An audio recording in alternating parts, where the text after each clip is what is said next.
पिछले कुछ सालों से हम लोग अक्सर ये सुना करते थे कि बीजेपी चुनावों में गड़बड़ करती है। अक्सर आरोप लगते थे कि बीजेपी चुनाव गड़बड़ करके जीतती है, बीजेपी चुनाव वोटों की चोरी करती है, ईवीएम में हेराफेरी करती है, वोटर लिस्ट में से नाम कटवा देती है, फर्जी नाम जुड़वा देती है। हम सुना करते थे कि फर्जी वोट पड़वाती है। ऐसे सुनते थे, लेकिन कभी सबूत नहीं मिला। गीता में एक श्लोक लिखा है, यदा यदा ही धर्मस्य ग्लानिर्भवति भारत। जब जब इस पृथ्वी के ऊपर बहुत ज्यादा पाप हो जाता है तो फिर ऊपर वाले को पृथ्वी के ऊपर आना पड़ता है।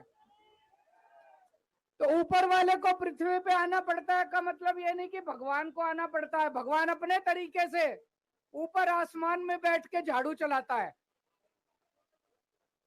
ये जो चंडीगढ़ का चुनाव है, ये दिखाता है कि इनका पाप का घड़ा कैसे भर गया था।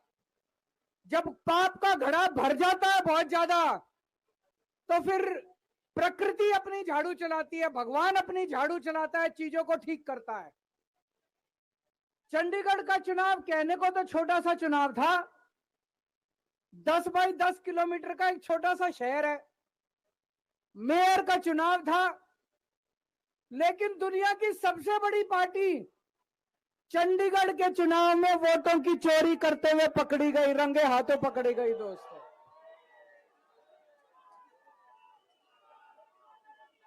इनकी किस्मत खराब थी, इनकी किस्मत खराब थी।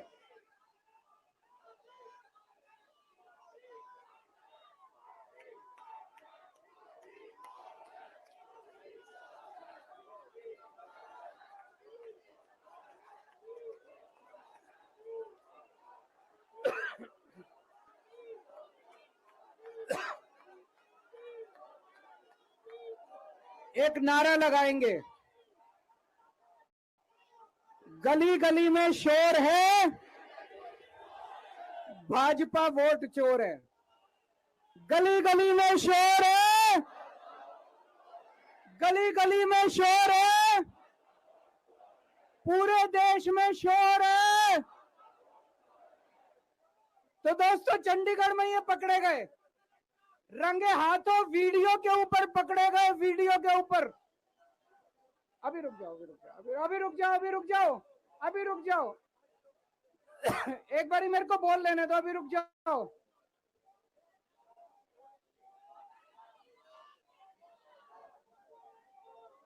दोस्तों,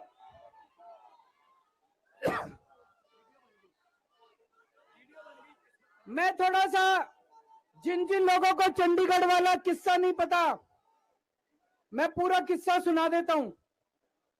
चंडीगढ़ में मेयर का चुनाव होना था, जैसे दिल्ली में मेयर का चुनाव होता है। चंडीगढ़ में जो चुने हुए काउंसलर हैं, वो काउंसलर वोट डालते हैं और अपने मेयर को चुनते हैं। चंडीगढ़ में 36 मेयर हैं, 36 काउंसलर हैं। 36 में से 16 काउंसलर बीजेपी के, 20 काउंसलर इंडिया गठबंधन के। तो जाहिर तौर पे इंडिया गठबंधन का मेयर डिप्टी मेयर बनना था, इसमें कोई बहुत बड़ी बात थोड़ी थी। लेकिन इन्होंने बदमाशी क्या करी, जो चुनाव अधिकारी है, चुनाव करने वाला प्रिसाइडिंग ऑफिसर है, वो इन्होंने बीजेपी के एक कार्यकर्ता को बना दिया। अब बीजेपी का कार्यकर्ता वहां बदमाशी नहीं करेगा तो और क्या करेगा। उस बीजेपी के कार्यकर्ता ने वोट तो डलवाई, लेकिन जब काउंटिंग करने बैठा तो ये प्रैक्टिस है कि भाई सारी पार्टियों के जो एजेंट है वो सामने आके बैठते हैं और हर वोट देखा जाता है। उसने एक भी काउंटिंग एजेंट को अपने सामने नहीं बैठने दिया, सबको भगा दिया। सबको भगा दिया उसने, और उसने खुद ही काउंटिंग करी, और काउंटिंग करते टाइम उसने इंडिया गठबंधन के 8 वोट उसमें गलत सलत निशान लगा के उनको इनवैलिड कर दिया। तो हमारे 20 वोट थे, 20 में से 8 इनवैलिड कर दिए, 12 वोट पड़े हमारे, और उनके कहता है 16 वोट पड़े, सारे हमारे इनवैलिड हो गए। जैसे केवल हमारे वालों को ही वोट पे निशान लगाने नहीं आते, उनके वालों को आता है। अंदर से एक कर्मचारी ने हमें बताया है कि उनके भी 16 वोट नहीं पड़े थे, उनके 13 ही वोट पड़े थे। अब किसी को नहीं पता कितने वोट पड़े, किसी को नहीं पता किसके कितने वोट पड़े, काउंटिंग एजेंट तो था ही नहीं। और उस चुनाव अधिकारी ने नतीजे घोषित कर दिए कि बीजेपी का मेयर बन गया। उनकी किस्मत खराब थी, वहां चारों तरफ कैमरे लगे पड़े थे। उस कैमरे में वो चुनाव अधिकारी इंडिया गठबंधन के वोटों के ऊपर कांटे मारता हुआ, निशान लगाता हुआ उसके अंदर कैप्चर हो गया, उसके अंदर दिखाई दे रहा है।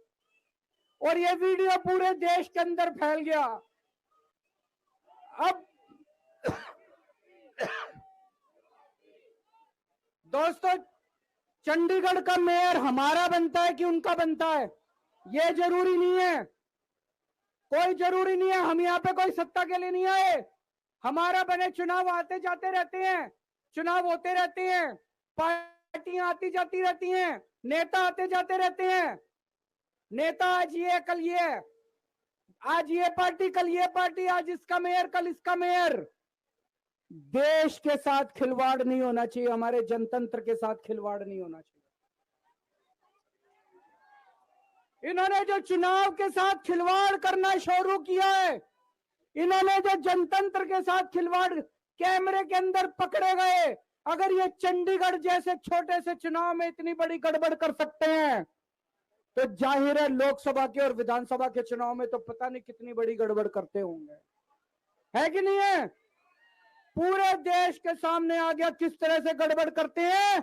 इनके लिए देश जरूरी नहीं है, इनके लिए जनतंत्र जरूरी नहीं है, केवल और केवल सत्ता के लिए ये किसी भी हद तक जा सकते हैं। सत्ता के लिए देश को भी बेच सकते हैं, सत्ता के लिए देश को भी दांव पे लगा सकते हैं। दोस्तों, हम ये कभी नहीं होने देंगे, अपने देश के साथ खिलवाड़ किसी हालत में नहीं होने देंगे, अपने जनतंत्र के साथ खिलवाड़ किसी हालत में नहीं होने देंगे। आज पूरे दिल्ली से, हरियाणा से, पंजाब से इतनी जनता आ रही थी यहाँ पे प्रदर्शन करने के लिए, सबको रोक दिया इन्होंने, पूरी दिल्ली को छावनी बना रखा है। क्यों भाई, क्यों भाई? आप जनता को कैसे आने से रोक सकते हो? कोई हिंसा करने के लिए थोड़ी आ रहे थे। हमारी आंदोलन से निकली हुई पार्टी है, बड़े बड़े आंदोलन किए हैं। आपको क्या लगता है जनता को ऐसे रोक दोगे तो जनता की आवाज बंद हो जाएगी? और जनता की आवाज बुलंद होगी। जितना जनता को रोकने की कोशिश करोगे, जनता की आवाज और उतनी बुलंद होगी। जगह जगह से खबर आ रही है, हमारे एमएलए को जेल में डाल दिया, हमारे काउंसलर्स को जेल में डाल दिया, हमारे वॉलंटियर्स को जेल में डाल दिया, जो जनता आ रही थी उनको जेल में डाल दिया। ये तो कोई ठीक बात नहीं है, ये तो गलत बात है। तो दोस्तों, हम इसकी कड़ी निंदा करते हैं, और आज इस मंच से मैं देश के लोगों को आगाह करना चाहता हूं कि जो आप वोट डाल के आते हो, आप तो सोचते हो मैंने इसको वोट डाला, लेकिन उसके बाद आपके वोट का क्या होता है कुछ नहीं पता।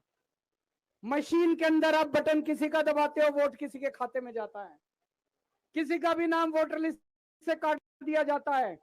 वो दोस्तों, जनतंत्र खतरे में पड़ जाएगा तो फिर ये वोट का, इलेक्शन का कोई मतलब नहीं रह जाएगा। इसलिए हम सबको मिलकर इसके खिलाफ आवाज उठानी है। किसी भी हालत में हमें जनतंत्र को मरने नहीं देना, देश के साथ खिलवाड़ नहीं होने देना। अब हम शांतिपूर्वक तरीके से, कोई गड़बड़ नहीं करनी, शांतिपूर्वक तरीके से बीजेपी के हेडक्वार्टर की तरफ चलेंगे। जहां पुलिस रोकेगी वहीं रुक जाएंगे। हमें पुलिस के साथ झगड़ा नहीं करना है, किसी के साथ कोई झगड़ा नहीं करना है। भारत माता की।